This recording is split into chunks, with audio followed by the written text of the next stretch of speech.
Olá, queridos amigos do NEPOM, Núcleo Espírita da Polícia Militar. Jesus nos abençoe a todos, nos dê paz, nos dê equilíbrio, em especial nesse momento que estamos todos vivendo dessa mudança de paradigma, né? Vamos usar assim essa expressão,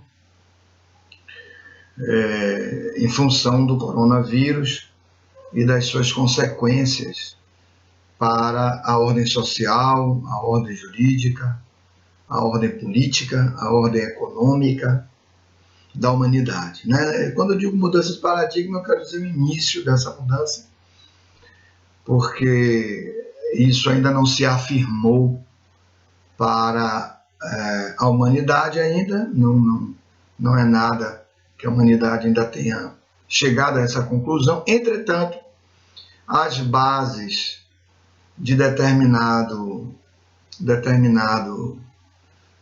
sistema, né? Determinado sistema, e aí o sistema que eu me refiro é o sistema materialista, né? Concepção materialista da vida, está sofrendo abalos muito significativos, né? Porque sempre o homem esteve envolvido nos processos de perdas, né? Nos processos de impacto de saída da vida física, né? Que é considerado para o materialista a sua maior perda, né? Porque ele na tese materialista, na concepção materialista, o indivíduo deixa de existir, né? Então isso é muito impactante. Você vai ingressar num campo que se convencionou chamar de nada. Você vai para o nada. O nada é o que não existe na concepção materialista. Só que o nada não existe, não é o que não existe. O nada não existe, né? Então, é porque nós somos imortais, né? Então, esse é um momento muito delicado, faz parte de uma etapa mesmo impositiva da lei, né? O vírus, ele surge juntamente com outras tantas patologias, né? E outras que antecederam o vírus, por exemplo. É um momento muito semelhante, mas muito semelhante mesmo, àquela etapa no início dos anos 90, quando surgiu a AIDS, né? É um outro vírus. O vírus da AIDS, quando surgiu, foi algo bem semelhante. Só que o contágio dele era um contágio bem mais restrito, né? Não era um contágio de tanta facilidade quanto este vírus, né? E que terminou determinando para a humanidade uma mudança de comportamento. As pessoas mudaram os seus comportamentos, né? Passaram a ter outras cautelas. Então, embora com a descoberta do coquetel, né? Que faz com que o indivíduo não tenha uma morte imediata, ou ele possa prolongar sua vida por décadas e décadas, mas com certas limitações, mas houve uma mudança de comportamento. Mas talvez, e outros, tantos o Zika vírus e outros que sucederam, né? Mas isso talvez não tenha sido assim muito suficiente para uma mudança. Ao lado também dos exemplos elevados que nós tivemos ao longo do tempo, que também constituem um campo, né, um conjunto de fatores para a mudança, porque ninguém muda só pela dor, né? Isso não existe, senão Deus seria cruel, né? Mas o que ele faz? Ele apresenta um conjunto de fatores que vão atuar sobre o homem e sobre a humanidade, né, durante determinadas épocas, somadas essas influências, essas interferências, de modo que o homem vá aqui e ali conseguindo promover um certo entendimento da sua própria situação.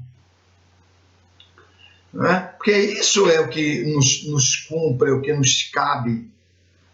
Alguém que não tenta, ou não pensa, ou não quer entender a própria situação, né? Com aquelas clássicas perguntas, de onde veio, para onde vou, é o que sou, né? O que se dá após a morte, enfim, é alguém que está completamente alienado no seu processo. Mas não é a regra é, de algum modo, o indivíduo se importar mesmo consigo, com algumas consequências. Quando ele chega à conclusão e ele elege o paradigma materialista, foi uma eleição, uma escolha. Porque tudo supõe, tudo orienta, as religiões estão aí, com as suas, às vezes até com os seus graves equívocos, mas estão aí apresentando a ideia de um Deus, não é? Mas o indivíduo, ele se divorcia dessa opção da divindade, exatamente porque ele não compreende a divindade, não é? Não compreende a sua justiça. Não é? Lembra que Jesus disse: buscai o reino de Deus e sua justiça, e tudo mais será acrescentado. Mas a gente não faz essa busca, não escolhe esse caminho. Não é? Então, aí, o paradigma humano ainda é o materialismo. Né? Aquilo que se vê, aquilo que se pega, aquilo que se toca, né? Aquilo que dá segurança. Né? Que ninguém está dizendo não trabalhe, não conquiste, não é isso. Mas não é só isso. Né? Não é isso, mas também não é só isso. Então, ninguém pode viver para a matéria, porque isso significaria violar e ignorar a sua própria natureza íntima, que é a natureza de espírito, né? A sua natureza espiritual. Né? Então, amigos, hoje nós vamos falar sobre o tema solicitado pela casa, a responsabilidade da encarnação. Né? Eu queria parabenizar a equipe doutrinária da casa, exatamente porque foi muito especial mesmo o tema, né? Os temas que antecederam este tema, né? Com outros expositores que também tem a ver com a responsabilidade, né? Responsabilidade e espiritismo, e aí vieram outros temas, né? Muito bem abordados, muito bem tratados, e que foram extraídos, né, de capítulos, né, de abordagens de uma obra também belíssima, que é uma obra que eu conhecia assim, mas não era uma obra que eu tinha examinado com maior profundidade. Eu estou ainda lendo a obra com mais profundidade para poder extrair dela observações muito interessantes, né, pontos muito interessantes. Ceareiros de volta, né? Ceareiros de volta. E dá uma psicografia de Valdo Vieira, né? Então, por vários espíritos. Então, muito interessante mesmo, é uma obra muito rica, né? Os capítulos são curtos, mas são capítulos trazidos por espíritos bem amadurecidos, cada um destacando um ponto muito especial naquilo que eles vivenciaram, que eles perceberam, naquilo que eles se sentem capacitados de orientar, não só por um campo teórico, mas orientar por que viveram. É um outro tipo de orientação, né? Orientação de quem vive, a orientação daquele que teve a experiência, é a orientação de quem sabe. Não é algo que você leu e está retransmitindo. Não é algo meramente teórico, que tem seu valor, naturalmente, mas é quando o indivíduo teve a vivência. Então, quando ele fala, né, quando ele apresenta algo que ele teve a vivência, ele grava magneticamente aquilo que ele viveu. Né? Mesmo de forma escrita, né? Você capta o magnetismo da escrita, né, da palavra que está ali, porque é algo que você sente que quem disse, né, quem, enfim, inspirou para ser escrito, grafado, viveu. Né? É como quem fala. Mesma coisa é quem fala. Quem fala pode falar no campo teórico, passar algo, instruir, né? Pode-se instruir alguém sobre alguma coisa, mas pode-se também, nessa instrução, trazer a vida sobre aquilo. Né? Então, há pessoas que falam com vida. Então, há professores que você não esquece, porque ele falou daquilo que ele viveu, ele falou daquilo que ele acreditava, porque viveu, porque edificou internamente nele. Então, amigos, a responsabilidade da reencarnação é um tema belíssimo, é um tema de uma profundidade muito grande. A reencarnação é um tema muito especial, né, que o Espiritismo vai tratar com uma profundidade gigantesca. Nós não vamos encontrar em outras doutrinas, alguns numa linguagem figurada, algumas obras indianas e outras obras de outras crenças. Nós vamos encontrar no budismo vários aspectos, várias abordagens, várias reflexões, etc. Claro, naturalmente. Mas no Espiritismo nós vamos encontrar aquilo que atende à lógica, atende à razão e atende a uma necessidade de quem busca. Algo mais concreto, algo mais direto. É algo que passa por um encadeamento, né, que vai fechar a conclusão, né, de um aprendizado e de uma etapa dentro do aprendizado do próprio espírito. Porque ao admitir a reencarnação, ou seja, ao admitir que existe um mecanismo de retorno do mundo espiritual para o mundo físico, né, é algo que muda todos os nossos referenciais e todos os nossos paradigmas. É algo muito impactante. Jesus se referia até a isso. Né? Ninguém verá o reino de Deus se não nascer de novo. E nascer da água, quer dizer, do ventre, né? No ventre temos o líquido amniótico, que vai gerar o corpo. E nascer da água e do espírito. Né? Nascer da água e do espírito. Quer dizer, nascer fisicamente para nascer, né? Para renascer, né? Renascer fisicamente, para renascer espiritualmente. Olha aí como ele já trouxe as bases dessa ideia que o Espiritismo vai desenvolver. E as ciências vêm constatando, através de suas pesquisas, de suas elucidações, de suas conclusões, né? Em especial através mesmo dos processos da mente. Né?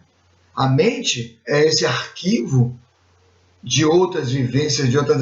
Então, a manifestação desse arquivo vem revelando esse quadro reencarnatório, né? O quadro de várias reencarnações.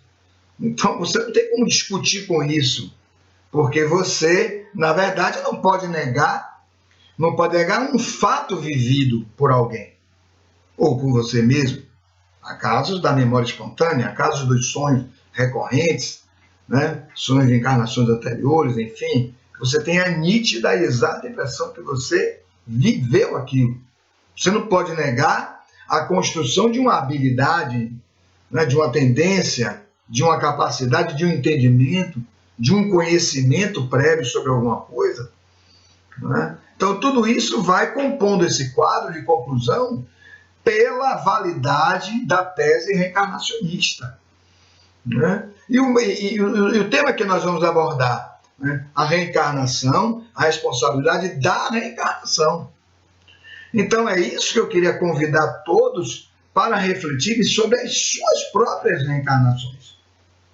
Porque é o que nos cumpre. Podemos falar, naturalmente, vamos falar aqui, a reencarnação sob o seu ponto de vista teórico, trazendo elucidações espíritas, etc., de alguns espíritos, e observações nossas e tal. Mas o tema ganha em sentido se vocês que estão aí agora me escutando, né, vocês aceitarem esse convite de fazerem uma reflexão sobre as suas próprias reencarnações, as reencarnações que vocês estão vivendo agora.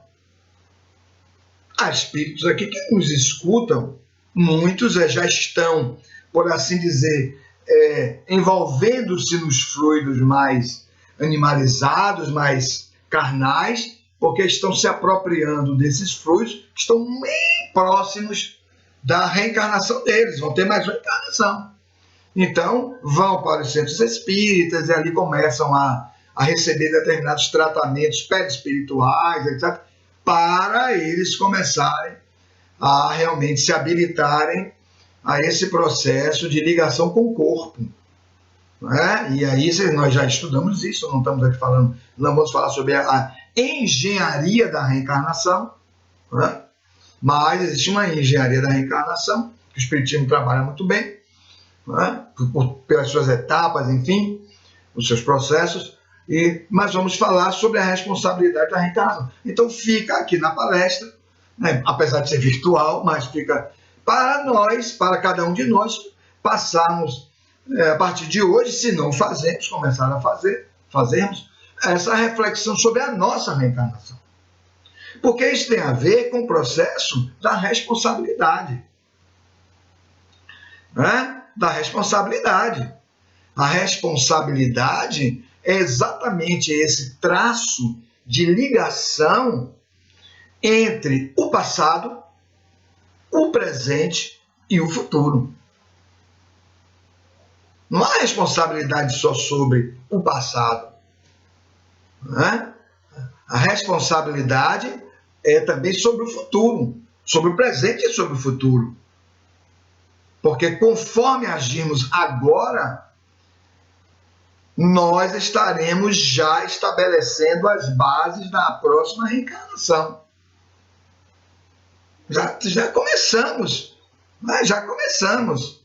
Então, há atos praticados que podem ser ainda saneados. Olha a questão aí. Mas há atos que já não podem mais ser saneados. A depender do ponto que a gente tem da reencarnação, a depender das pessoas que estejam ainda na encarnação conosco, e daquilo que tínhamos a oportunidade de fazer e não fizemos, nós vamos, talvez, se der tempo, falar um pouquinho sobre isso aí. Então é isso. Então a responsabilidade é esse traço mesmo de ligação. Então há determinadas, vamos dizer, um determinado conjunto de pressupostos, que vão atender a essa responsabilidade. Se nós usarmos o código, tomarmos do livro Céu e Inferno, é uma obra de Kardec, onde ele vai falar, estruturar ali todo o pensamento sobre a vida espiritual, sobre a concepção inicial da vida espiritual para o espiritualista, para o materialista. Ele vai avançando para falar sobre anjos, demônios, ele faz toda aquela abordagem sobre o céu e o inferno, e ele vai dizer que céu e inferno, a rigor, são estados de consciência, não são lugares. Não é um lugar, o inferno não é um lugar, o céu não é um lugar, mas é um estado de consciência de cada pessoa. Há pessoas que estão na vida física, mas já vivem no inferno pessoal, não tem paz. E há pessoas que vivem um céu nesse sentido, que nós vamos falar hoje aqui. Então, ele vai, em determinado momento, lá no finalzinho da primeira parte da obra, ele divide a obra em duas partes. A primeira parte ele traz toda essa abordagem e traz mais algo bem conceitual em alguns pontos, E a segunda parte ele vai falar sobre a passagem, a saída do mundo físico para o mundo espiritual, que ele chama de A Passagem, é o título do capítulo, e depois ele vai, e aí ele aborda belíssimamente essas etapas da passagem. Leiam, quem não leu, lê, muito interessante a obra. E depois ele vai falar na segunda parte sobre os diversos estados dos espíritos no mundo espiritual após a desencarnação. e que vocês vão ver lendo a obra, que tem tudo a ver com a responsabilidade. Né? Tem tudo a ver com a responsabilidade. A obra se o tema é responsabilidade, pensem, está tudo ali naquela obra. Em especial na segunda parte. Né? Então ele vai falar dos espíritos felizes, né? Vai falar dos espíritos numa condição mediana, vai falar dos espíritos em sofrimento, né? Os sofredores, né? Os espíritos que estão num grau profundo de sofrimento, vai falar sobre os suicidas, olha aí, vai falar sobre os espíritos, os criminosos arrependidos, e vai falar sobre as expiações terrestres. Né?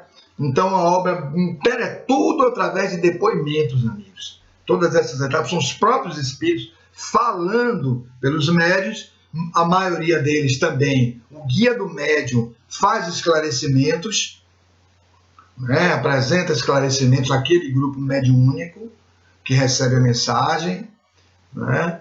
E, na verdade, Kardec compila tudo isso e traz, e aí está um profundo entendimento. Mas eu estou falando disso, mas na verdade eu queria falar é sobre o que está na obra, no finalzinho da primeira parte, é sobre o Código Penal da Vida Futura. É isso que eu queria mais focar.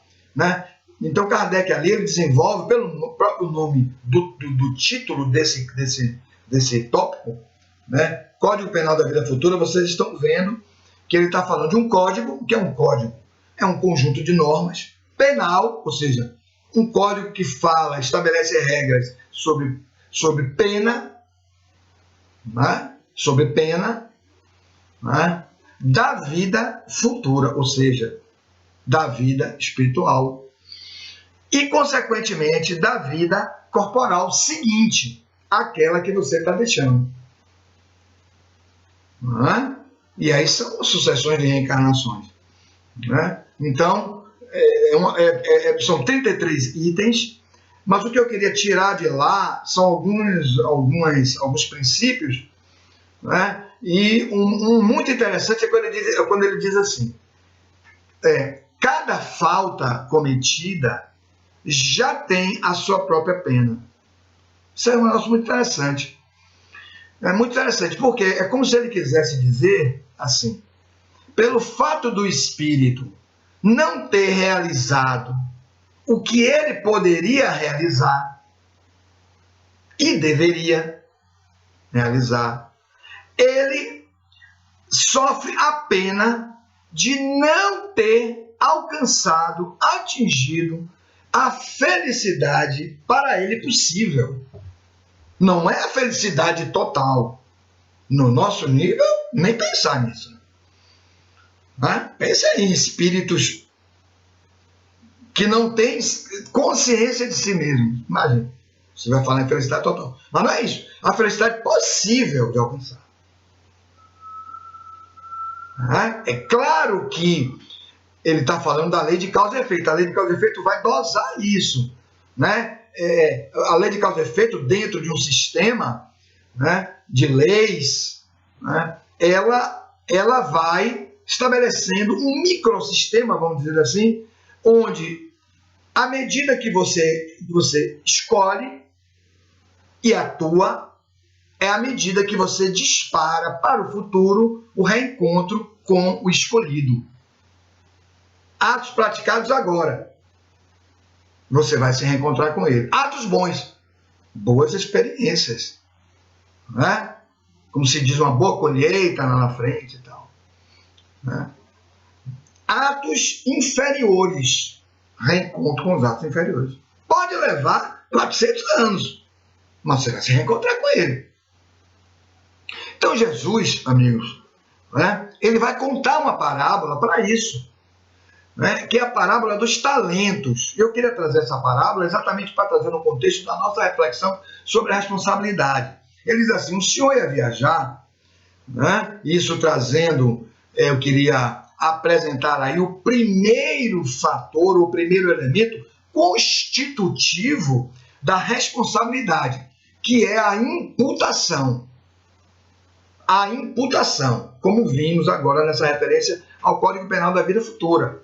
Há uma imputação, não uma imputação como conhecemos aqui na Terra, que no nosso chamado processo penal, né, nas ações criminais. Há um Ministério Público que é responsável pela ativação, por disparar uma ação penal contra alguém que praticou uma infração punível, né, penalmente punível. Então não é nesse sentido, porque aí nós precisamos de acusadores, porque nós próprios já temos a consciência, que é a guardiã da medida dos deveres. Não é? Então, lá no mundo espiritual, não precisa ninguém dizer onde eu errei. Eu sei que errei. Não é necessário. Não é necessário. Então, em algum momento, mesmo que imediatamente após a desencarnação eu não reconheça isso, mas eu reconheceria um pouco mais à frente. Porque as condições me serão dadas para isso. Porque senão não tem sentido. Deus não pune o indivíduo. Não existe uma punição divina. Existe uma lei. E dentro dessa lei, você pode ser punido ou não. Basta você escolher ser ou não punido. Lembra a questão 115 do Livro dos Espíritos? Lá no finalzinho da questão, Kardec pergunta aos Espíritos: dos Espíritos, uns foram criados bons e outros maus?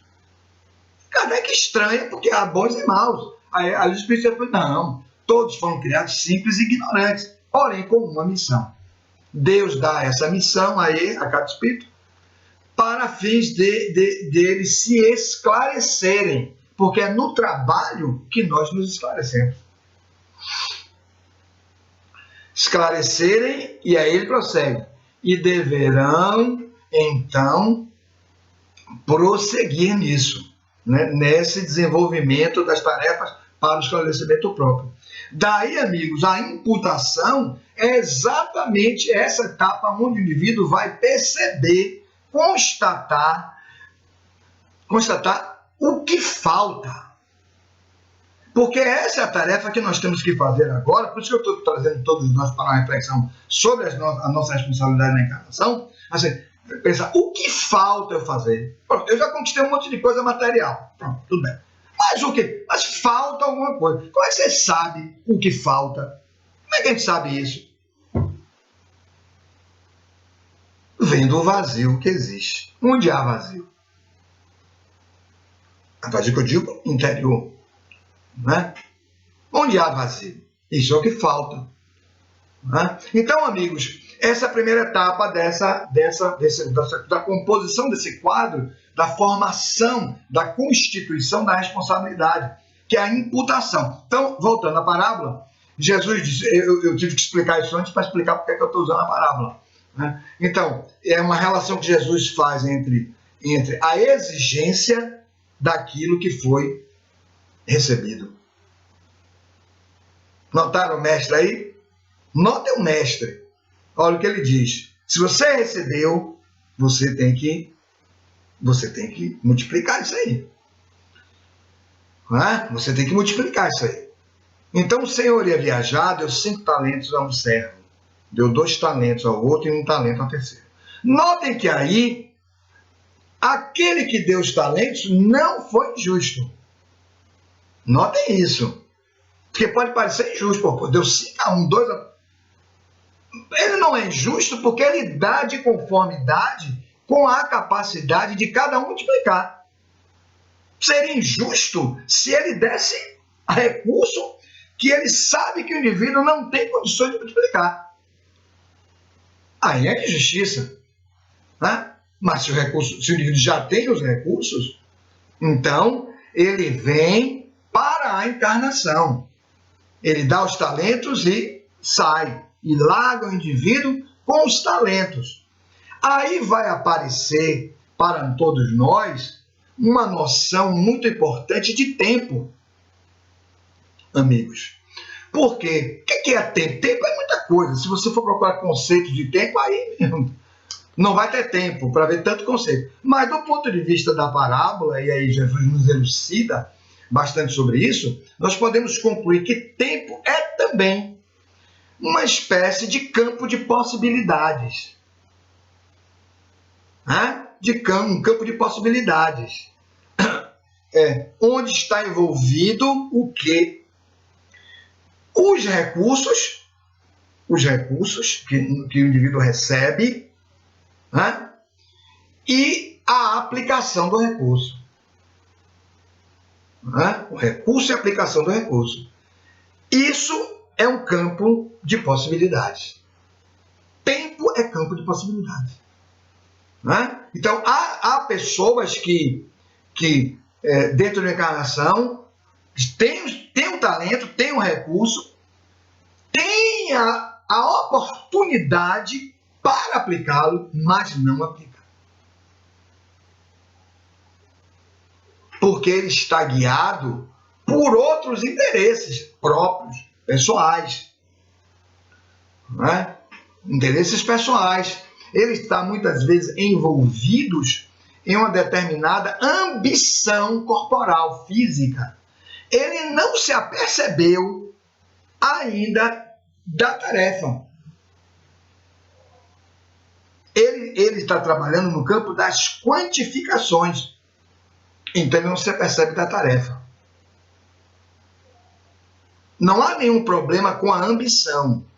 Nenhum problema com a ambição.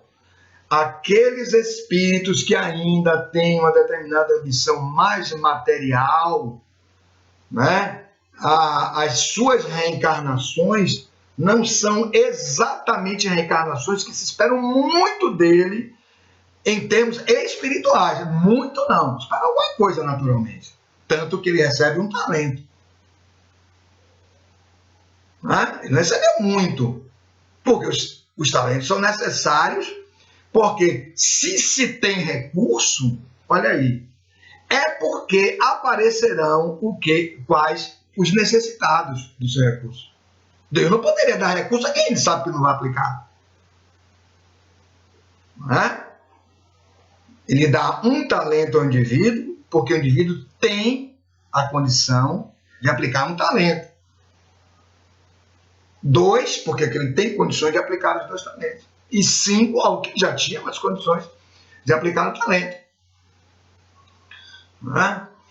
Então é nesse sentido que nós vamos estabelecer essa relação e estabelecer essa responsabilidade.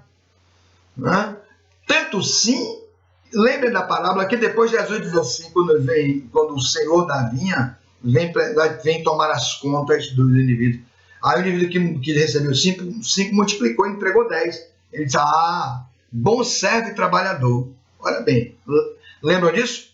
Porque foste fiel no pouco, eu te concederei o muito. Olha o mestre. Aí o que é segundo, ele diz, vai que eu tenho para ti outras tarefas. Porque o que o Espírito quer, na verdade, são outras tarefas que façam com que ele se desenvolva mais. E aí ele se aplica nesse processo. Ele se enriquece, porque o talento recebido é um talento que também vai dar a ele uma amplitude de percepção. Olha aí. Uma amplitude de percepção, porque o talento vai esticar o recurso dele, esticar a potencialidade. Quantas 1000 horas um pesquisador não teve que ler numa encarnação?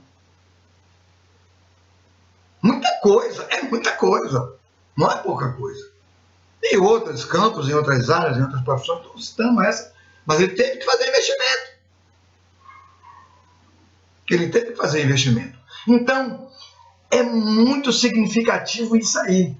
Muito significativo isso aí. Então, essa etapa da imputação é a etapa onde o indivíduo vai no mundo espiritual estabelecer um planejamento ou programação. Porque ele precisa avançar, ele sente isso. Há espíritos que levam 300 anos aguardando. No próprio livro Céu e Inferno, vocês vão encontrar lá um depoimento, lá no último capítulo, que fala sobre as expiações terrestres, de um espírito que ele vai dizer isso, salvo engano, é o segundo depoimento na escala, né? Daqueles depoimentos, é o segundo depoimento do espírito que eu estou tentando me recordar o nome aqui agora, mas daqui a pouco eu lembro. Sizimel, acho que a pronúncia é essa. Sizimel, S-Z-Y-M-E-L,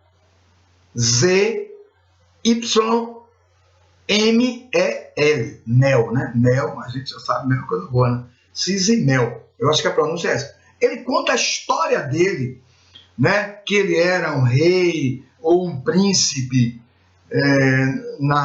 em determinado período, e que ele abusou muito, ele era cruel, ele era exigente, ele impedia que as pessoas praticassem a caridade. Imagine que grau de crueldade. Você não só torna difícil a vida de alguém, como você impede que ela torne fácil a vida de uma outra pessoa. Olha que coisa, não é brincadeira. Não é? E então ele prossegue, enfim, leiam, é muito interessante, leiam, pegue lá, o livro Céu e Inferno, Expiações Terrestres, é o último capítulo, todos os capítulos são ótimos, mas leiam esse aí. E ele vai avançando e ele vem numa encarnação dificílima, com uma série de limitações, nasceu numa família muito pobre, depois a mãe morreu, ficou só o pai, depois o pai abriu mão dele, ele foi para a rua pedir, etc. Ele colaborou tanto, mas tanto no bem de outras tantas pessoas, que ele já estava fazendo uma mendicância onde ele pedia para ele, mas ele repartia com todos. E quando ele desencarna, a cidade que ele vivia para. Muitas pessoas param, fecham comércios para ir para o sepultamento dele. Imagine o quanto esse cara não conquistou como espírito. Porque ele sofreu muito no mundo espiritual, ele narra que ele levou, salvo engano, algo em torno de 300 anos, para ele iniciar o processo de consciência sobre o que ele fez. E ele sofre muito lá, porque o mecanismo da lei foi o mecanismo seguinte: ele via o sofrimento de todas as pessoas que foram vítimas dele. Olha que coisa! Ele via o olhar dessas pessoas. Primeiro, ele passou por uma etapa muito grave, que é a etapa que ele não conseguia se desprender do corpo. Então, ele viu o corpo se decompor. Que não é uma tarefa simples para um materialista, para alguém que vivia de uma pompa, que vivia do que é externo, da aparência, alguém que traduzia um império no seu pensamento, nas suas ordens, no seu comando. Isso não é uma tarefa simples, não é uma tarefa fácil, não é uma experiência simples. E depois ele passou longo tempo com as suas vítimas, então ele começa a compreender o mecanismo da lei. E aí ele estrutura uma outra vida onde ele teria que pedir. Leiam, é interessante, é longo, mas é muito interessante. Mas enfim, estou voltando. Então, eu estou narrando isso para a gente ver como se estrutura essa imputação e onde o indivíduo estabelece um processo novo, um processo de educação. Porque vai compor esse quadro da responsabilidade. O indivíduo deseducado não tem responsabilidade. Ele não tem uma meta para alcançar. Olha a parábola. O indivíduo sabia que o Senhor ia voltar para tomar as contas. Então ele entrega os 100. Aí ele diz: porque foste fiel no pouco, eu te concederei muito. E mais o último, não, ele é muito exigente. Eu vou enterrar o talento, para quando ele chegar eu devolver a ele. Então ele não tem a consciência do dever. A consciência do dever no seu sentido maior é isso. Então, o dever de se esclarecer. Olha lá, voltando à questão 115. Olha aí como esse texto, esse tópico foi muito bem tratado e retratado pela equipe doutrinária da casa quando montou esses 4 pilares para estudar o tema responsabilidade. Então, o conhecimento espiritual abordado por Zuleika Maia. Olha aí. Na 115, na questão dele, nós vamos ver isso. O conhecimento que Jesus trata como conhecimento da verdade, e que os espíritos traduzem, relembram na 115. O espírito avança, sai da ignorância, passa a ter o conhecimento, passa pelas experiências de vida, onde ele adquire o conhecimento da verdade. Porque a verdade é Deus. A verdade é o amor. A verdade é o Espírito. A verdade são as leis morais que regem a vida. A verdade é o trabalho. A verdade é a edificação, é a autoedificação. Então, a educação pelo conhecimento. Não é? A movimentação das potencialidades internas para a realização fora. Ex ducere.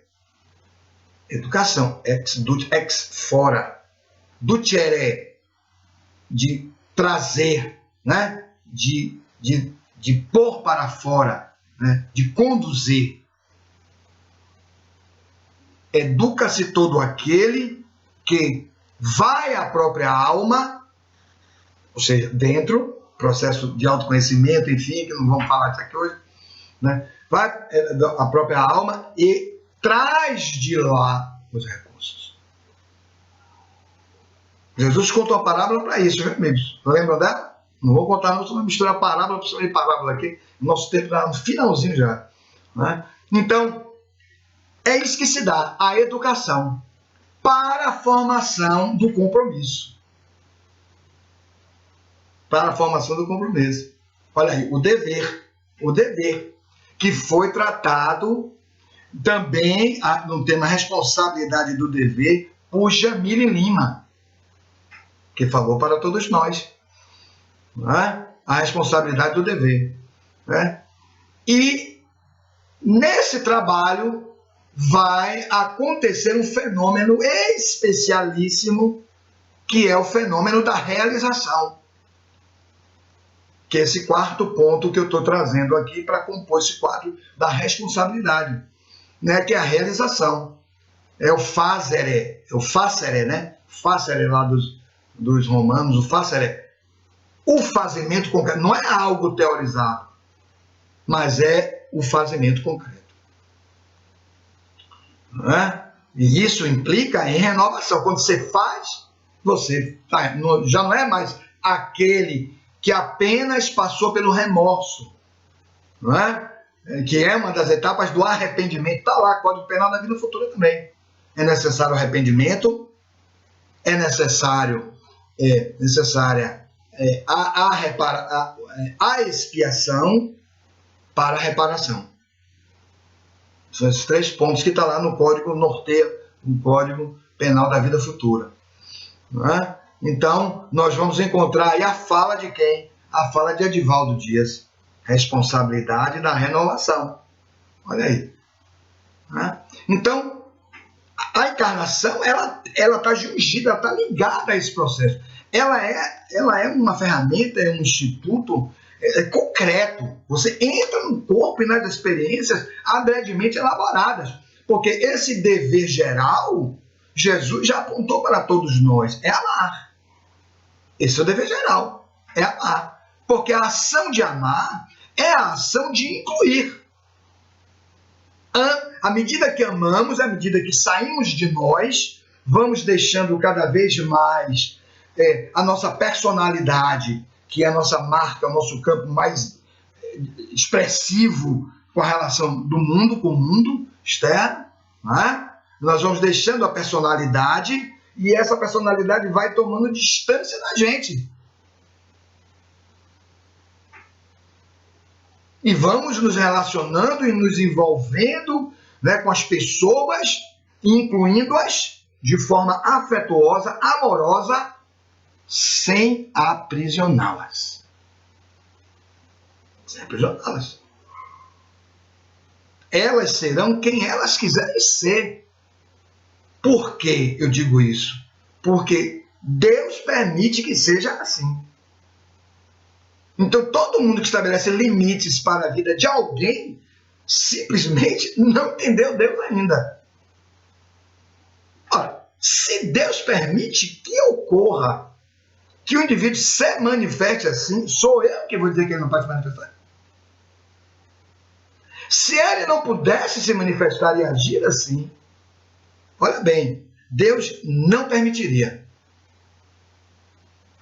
Temos deveres sociais, temos deveres profissionais, mas devemos cumprir esses deveres nos limites da lei sempre. Das leis sociais, das leis do ordenamento a que pertencemos no mundo, no país que estamos ligados, no país que estamos vinculados, todo país tem seu ordenamento jurídico, mas as leis, obviamente, morais. Aí agiremos do ponto de vista consciencial. Do ponto de vista consciencial. Então, amigos, esse dever geral é amar. O dever particular que estabelece a responsabilidade em atos é o dever fruto do planejamento reencarnatório. Temos o planejamento reencarnatório. Então, como sabemos o nosso planejamento reencarnatório? Ele está no nosso inconsciente. À medida que os fatos planejados vão acontecendo, as situações vão acontecendo, as circunstâncias vão se aproximando vibratoriamente do indivíduo, o compromisso, olha aí, o fato, o ajuste, vai vindo ao consciente.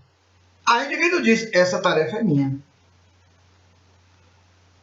A pessoa com a qual eu vou realizar essa tarefa é esta aqui.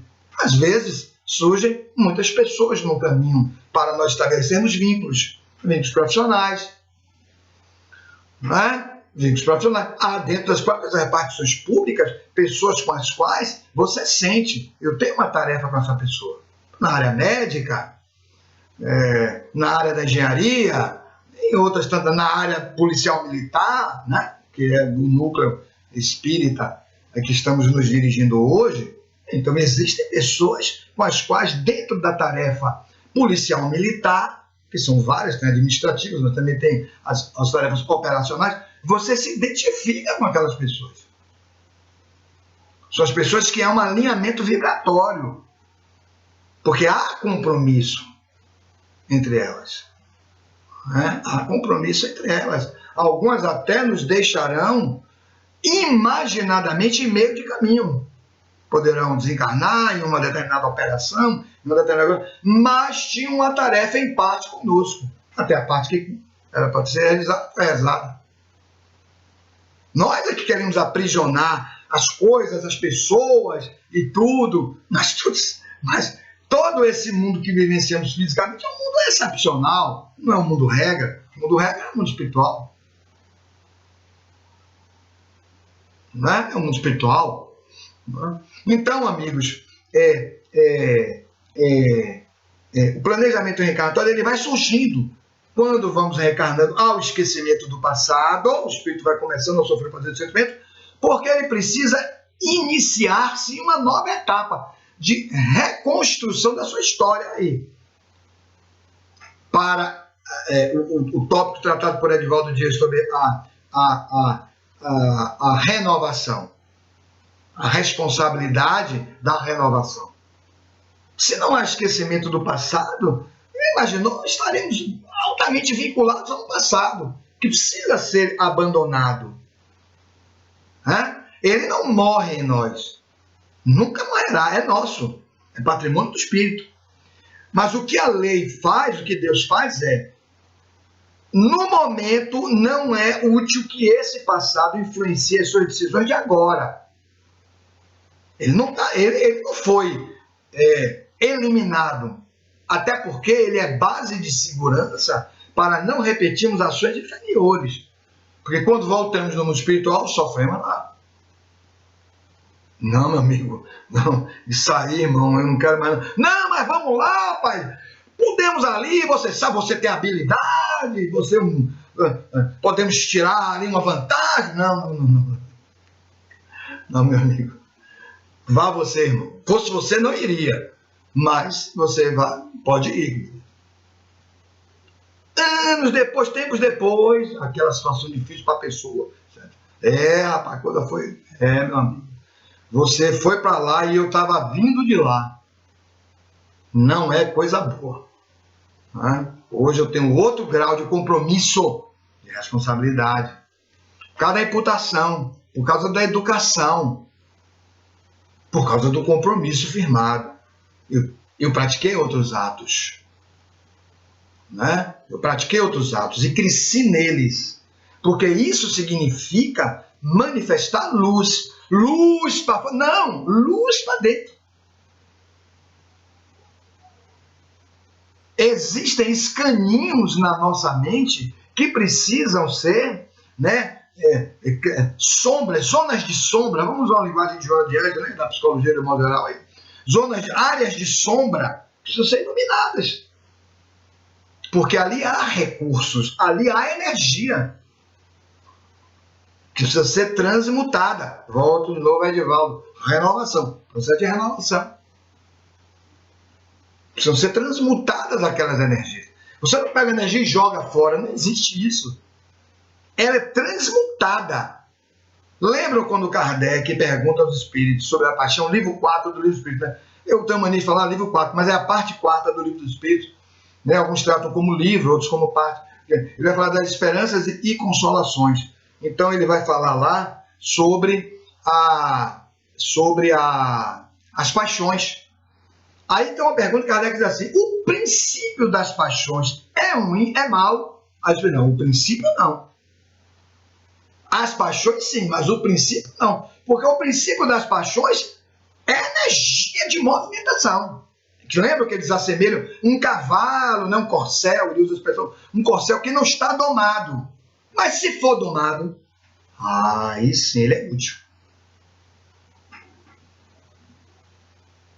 Então, a educação é este processo. A educação para servir. Quando nós dizemos imputação, educação, compromisso e realização, estamos falando de serviço, falando de tarefa. Então, o planejamento do mercado vai aparecendo. E também a intuição vai surgindo e nós vamos reconhecendo as tarefas e vamos abraçando as tarefas. Porque aí está o nosso grande instrumento de mudança. Todas as condições da encarnação são criadas para isso. Todas as condições são criadas para isso. Então, amigos, nos momentos em que não queremos mudar, não mudamos porque estabelecemos o processo de fuga. E a fuga representa o quê? O retorno ao nosso passado espiritual inferior, fugindo do compromisso, que é a realização da ação de amar, através de um planejamento reencarnatório muito bem elaborado, para que nós pudéssemos amar e construindo esse sentido de amar aqui e ali, estabelecendo o enriquecimento próprio, paz íntima. Quando falamos em paz íntima, e Chico Xavier dizia isso, só goza de paz íntima aquele que atende aos deveres da consciência. Então, quando estabelecemos paz íntima, nós efetivamente vivemos a felicidade. Não a felicidade total, porque não realizamos a consciência, não atendemos a consciência na sua totalidade, mas aquilo que estava exatamente planejado para ser alcançado. Lembram? Porque foste fiel no pouco, naquilo que foi planejado. O pouco é aquilo que foi planejado. Porque foste fiel no pouco, eu te concederei mais. Para você avançar mais. E avançando de pouco em pouco, nós vamos chegar ao encontro com Deus, que é a meta. De novo, questão 115 do Livro dos Espíritos. Não? Essa questão é especialíssima. Que é a meta que todo espírito sabe intimamente que tem. Isso não é ensinado.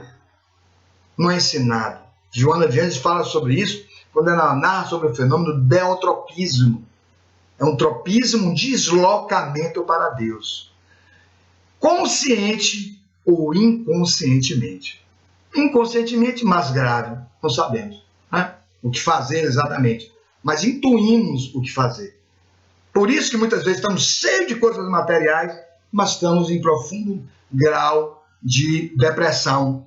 ou de ansiedade, porque queremos alcançar isso que inconscientemente nós sabemos.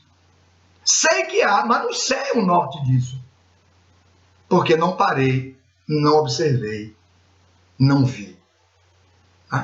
Então, amigos, eu queria deixar essas breves reflexões sobre a responsabilidade, essa relação entre responsabilidade e reencarnação, né? Agradecendo a todos os amigos do NEPOM, queridos amigos, companheiros, pelo tema, né? Pelo convite, né? Por este convite para estarmos juntos, e